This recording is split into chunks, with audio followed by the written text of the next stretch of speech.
Mind-body integration. Quote from Jon Kabat-Zinn. The miracle of the changing seasons is within the breath. Your parents and your children are within the breath. Your body and your mind are within the breath. The breath is the current connecting body and mind, connecting us with our parents and our children, connecting our body with the outer world's body. It is the current of life. There are nothing but golden fish in this stream. All we need to see them clearly is the lens of awareness. Mentally scanning our bodies. The purpose of focusing in on your body is to integrate your awareness of your emotions with bodily sensations. Why is this so important? When I give a presentation and ask the question, "Where do your emotions reside?" nobody is quite sure, or a few take a guess by saying, "I think my emotions are in my head." To the surprise of most people, emotions actually reside in your body. In fact, your emotions are your body's reaction to your thoughts in the form of sensations. This illustrates how so few of us are connected with our emotions. To get a better understanding of this whole picture, let me clarify the difference between feelings and emotions. Feelings are the action of sensing your emotions. When you have an emotionally charged thought, that thought generates sensations in your body. The process of becoming aware of these sensations is called your feelings. When a person is not in touch with their feelings, it means they're not in touch with the sensations in their bodies. They do not have any feelings. It does not mean that they do not have emotions. We all have emotions. It means they do not have the self-awareness to feel what their emotions are in the form of sensations in the body in the present moment. If you're unaware of your emotional states, you're disconnected from your own reality. This is why body scanning exercises are so essential to healthy living. Reducing stress in the body. The main reason our emotions are closely tied to our bodies is for survival. When we're threatened and fear is generated, our sympathetic nervous system is immediately activated to prepare to either stand for a fight, take flight, or maybe freeze. In addition, even when a certain danger passes, the emotional shock to our bodies can linger for quite some time afterwards. And if we're continually impacted by one threatening situation or thought after another, our bodies may stay in a continual state of arousal or stress, which can be very harmful to our health. And what makes things even worse is that we generally are not even aware of this continual stress. These will teach us the ability to be in touch with our physiological stress, which is a representation of our psychological stress. We will begin to identify sensations and where they reside physically. Most significantly, we will learn how to relieve our stress through conscious awareness and breathing techniques. The body scan is an incredibly simple exercise, but we tend to go into our practice with many expectations about what we want to have happen. These expectations can get in the way of the process itself. Remember that this exercise isn't about getting rid of thoughts. Rather, the purpose is about getting at ease with yourself and being at ease with whatever is happening in your mind and body. Bring them together into one sensation and experience. Scanning emotional patterns in the upper body heightens our whole body awareness. For our work, it is preferable to do upper body scans where most of our emotions reside, including the neck, face, and scalp. While scanning the upper body, it's important to assign a specific emotion to each sensation. During meditation, we do not try to figure it out or mentally explore in great detail what each sensation means. We stay with the experience and the feelings. We allow our higher self to shine its loving light on these sensations so that it can do its work, which is to bring relaxation and peace to the negative sensations. It's all a healing process. Allowing the higher self to do its work. One of the key attributes of consciousness is its self-organizing power. It is our spiritual consciousness that runs our body and keeps it functioning. When the body gets injured, it is the power of this consciousness that organizes the body to heal itself. The same thing is true for our minds. If things are not functioning well in our minds, our consciousness works on figuring things out. The great power of the body scanning exercise is the process of focusing this healing ability of our consciousness on an area that has been affected by negative thoughts. By allowing the higher self-consciousness to concentrate on an area of sensation, it will begin to clear up that negative energy, and the sensation will dissipate and eventually disappear. Since the cause of a lot of illness is due to sensations that reside in the body for long periods of time, it is very important for the health of one's body and mind to resolve these issues as they arise, and this is the most important tool to address these issues. It is natural for us to resist focusing on these negative thoughts and sensations, but resistance only causes disquiet because it causes tension. Training the mind involves no longer trying to control thoughts, but instead stepping back to observe them. With practice, and once you allow yourself to be loving and accepting of how your mind responds, observation will become effortless. Letting the higher self calm you down without trying to figure things out is the way to do it. The wonderful thing is that the higher self will help you figure things out without thinking about it. The higher self primarily processes things without all the thinking chatter. It does it quietly. This is a major and highly significant discovery. The cognitive function of the ego mind is not the only problem-solving tool we have available to us. The best approach to solving issues we face is to combine the cognitive approach and the intuitive wisdoms to work together. Clouds in the sky. One of the processes we do is learning how to relate to our thoughts so that they do not dominate our consciousness. If they dominate our consciousness, we become disconnected from our bodies. Consequently, this is not an easy skill to learn because we are living in the midst of a mind storm consisting of many thousands of thoughts per day. When we find ourselves caught up in a mind storm compounded with sensations and emotions, we can learn to respond non-judgmentally to our thoughts and let them go by. A good image for this process is of clouds floating by in a blue sky. The sky is our awareness. The clouds are our thoughts, sensations, moods, and emotions, or inner processes. We learn to sit back a bit and watch our inner processes sail by, as if we're watching clouds come into view and then moving on by. Our mindfulness practice teaches us not to try and stop our thoughts. Remember, the quantity of our mental activity during our meditation is not important. More important is the quality of our awareness. As we inevitably float along on our inner stream of thoughts, emotions, and sensations, we become aware that we are absorbed by this inner stream. We learn to shift our attention non-judgmentally back to the breath and the present moment.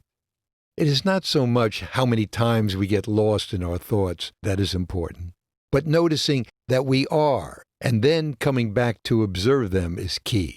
It is also important to be gentle and loving with yourself when you do this process. A meditation. I invite you to stop for a moment to take 3 breaths and observe your thoughts.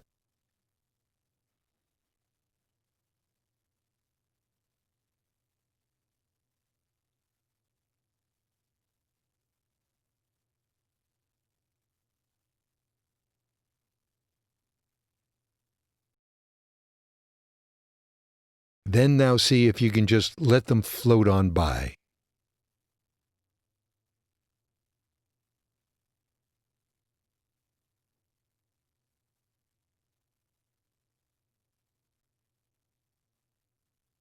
Question: what if I cannot let certain thoughts float by? There will be many times when you experience thoughts that do not float by with the ease of clouds. Instead, you will hold tightly onto some of your thoughts that are emotionally charged. In so doing, your thoughts may have proliferated. A single thought gives rise to others. Such mental activity is pretty much the same for everyone. We're all accustomed to becoming involved with our thoughts. It's a lifelong tendency to try to control our reactions, to interfere with our ideas or emotions, and try to fix things. When you do get lost in a chain of thoughts that are emotionally charged, it is key to return to focusing on your breath and to do a brief body scan. It is comforting to remember that you have a choice. An airplane may fly into a storm or above it, so you have the option to fly into higher altitudes above the storm to observe the calming blue sky above. When our thoughts are not heavily emotionally charged, it is a lot easier to notice when we get lost in them. We can usually come back gently to our breath. However, if we get pulled into an increasingly large rush of thoughts, or into a sudden mind storm, where all kinds of mental activity come bursting out, or if the clouds turn dark, it is much harder to be an observer of these thoughts. But just as we experience the passing by of our thoughts, so do mind storms and strong emotions come and go. To get through these episodes requires patience. The most powerful tool is going back to the breath, which is our anchor to the present moment to begin to relax the mind and reduce the turbulence. Moods, the water we swim in. Besides your thoughts, emotions, feelings, and sensations, there are your moods, which can last a few minutes to a few hours, days, or a lot longer. Your mood or your quality of mind, sometimes called a happiness set point, can last your whole life. It can be quite hard to be conscious of it because it's the water you have always swam in. You are so used to it. A lot of times we may get so caught up with what we are doing during the day that strangely we may lose sight of how we're feeling until the point where our feelings run to extremes. Then we suddenly notice when we feel especially bad or good. In training the mind, there's a real benefit in feeling emotions early on. The perfect opportunity exists to feel your underlying mood, which might be in the background, but is affecting all of your thoughts. What a wonderful discovery, because if we learn to not be afraid of how we feel, then we have an opportunity to become happier and less stressed by facing them directly and not turning away from them. Setting intentions is a mental vessel that holds your practice. When we establish a steady habit of meditating each day, we want to maintain it, because if we break the habit, we can lose all the great treasures we can discover through our inner work. One of the most important things is to create an intention in writing pertaining to your practice. An intention indicates what you would like to bring about through your mindfulness practice. It is the mental vessel in which you hold your practice. It is so important to include other people in your intention to give it meaning. When you include others, it softens you. If you can actually feel this softening, there's a sense of opening. It helps you to imagine the essence of your intention in your mind's eye. You open yourself up and open your heart to the reality that we are all connected and we are one. One of our key objectives is to strengthen your connection with people close to you, and then to people in general, and finally, with spirit. If you see your practice as a way of helping us heal this earth and save humankind, you can include this thought in your intention. I hope that if you're thinking about setting an intention, it includes not only yourself, but others in your life, including your personal relationships, and maybe your coworkers if you're in the workplace. A unique dynamic comes into your practice when it positively impacts the people close to you. Practice as routine. Another key feature in establishing a habit is creating a daily routine for maintaining a lifelong practice. A steady routine energizes our basal ganglia, located in the forebrain, which controls our daily habits. This part of the brain is only effective when our habits are regular and predictable. When we're erratic or unpredictable, the basal ganglia will not play a role at all. Your practice will not be sustainable if it is haphazard or if you try to use your willpower. Willpower becomes fatigued and tires out easily. The force of will does not work. You cannot depend upon, during the day, thinking about doing your meditation and then doing it. It will just not happen over the long term or even the short term. Stimulating your basal ganglia, reinforcing your habit and routine is your ticket to success. When you do establish a regular routine, for even a short period of time, it will begin to reinforce itself effortlessly for the long term. Choosing optimum times during the day. I like to do my first daily meditation as soon as I get up in the morning, right after I wake up. I schedule my wake up earlier than usual because that meditation is almost as restorative and restful as sleep itself. So if I wake up 60 minutes early, I get 60 minutes to do my meditation without taking extra time out of the day. Also, after a good night's sleep, there is little chance that I will fall back asleep. Sitting in a good, upright, meditative posture should assure that you will stay awake. What is also wonderful to know, especially if you do your meditation right before you go to sleep, is this can increase the quality of your sleep so that you may find yourself waking up with a greater sense of restfulness. If you need this, it can be very helpful to set a reminder or an alarm to help establish your daily practice. If you have not scheduled your practice fully or set a viable routine, keep working on it. Being kind to yourself. One of the great things about a good meditation program is that we learn to talk kindly to ourselves. This will take practice. Your higher self shows unconditional love for you, where the ego mind does not. Those critical, undiplomatic voices in the head are generally modeled after the way your parents criticized you. They are adopted by the ego mind to keep you in line, just the way your parents tried to keep you in line. So a great antidote is to, when you practice relating to yourself, come from kindness, forgiveness, and love emanating from the heart. This is the way the higher self relates to us, with gentle, unconditional love, not harsh criticism. Remember that, however you experience this process, it is all perfectly okay. Everyone is on his or her own unique path. Meditation. Take 3 gentle breaths.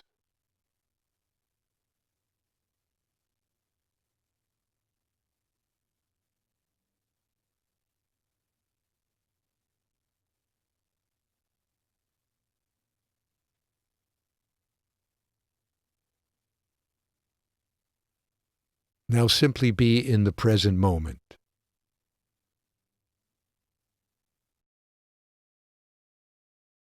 Allow your thoughts to come and go, and let them do whatever they want to do.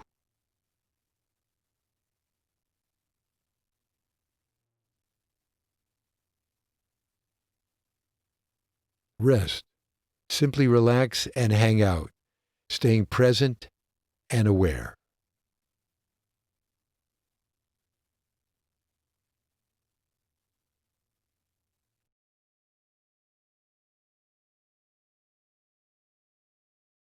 Time, patience, and the present moment. In handling our expectations for practice, an important skill to nurture is patience with yourself. You're probably a person who wants to get things done and done right now. Regardless of the many benefits meditation may have in store for you and the many benefits you may have experienced already, please realize that the practice is not a sprint, but more like a long-distance run, or in actuality, a lifelong journey. Do not think of linear time. Meditation involves expanding the present moment so that it can burst out and reveal to you your amazing and true nature. In its full dimension, when the heart is in full bloom, time seems to stop. A meditative practice for the rest of your life is essential. The ego mind will always be waiting in the shadows. Thus, keeping the spiritual connection open and vibrant is key to a lifelong success. It is such a pleasure to be in touch with the fruitful consequences of our mindfulness practice in our daily life. The practice will begin to fill our lives with meaning, focus, creativity, and happiness. We need to pace ourselves in a way that keeps us focused upon the present moment. And of course, our mindfulness practice teaches us such awareness. It is good to develop a beginner's mind, which refers to a mindset where we approach each moment without expectations. Like a child who's just beginning to explore, the child takes in each present moment with open curiosity. We must be patient in learning what we are actually experiencing in the present moment. How do we respond and operate? For now, remember that this awareness may be compared to riding a bicycle. It is really tough at first to get your balance, and things can be very wobbly. And even when you learn to get up and ride well, you still need to keep your mind and body in shape to handle all kinds of situations. Conclusion. The meditator becomes a lot more connected with their body. We also explored some of the dynamics between our higher self and our ego minds. We stressed the importance of being loving and gentle toward ourselves. We described intentions as the vessels for our practice and the value of including others in them. We covered breath awareness and becoming grounded in the present moment, which provides the foundation for our practice. We reviewed what it means to establish good habits, to maintain non-judgmental awareness, to give ourselves permission to be who we are. Forget your expectations of how you think you might progress. Whatever you end up experiencing is whatever you're experiencing, and that is perfectly fine. Just let it flow. Meditators with high-powered cognitive minds will be experiencing greater challenges than others. But through practice, these skills can be mastered by everyone. Meditation. Just breathe into your heart region.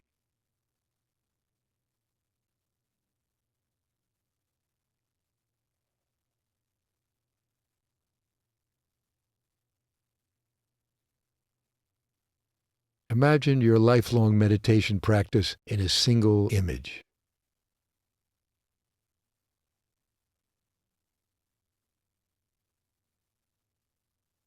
Breathe into that image 3 times and let it bring you joy.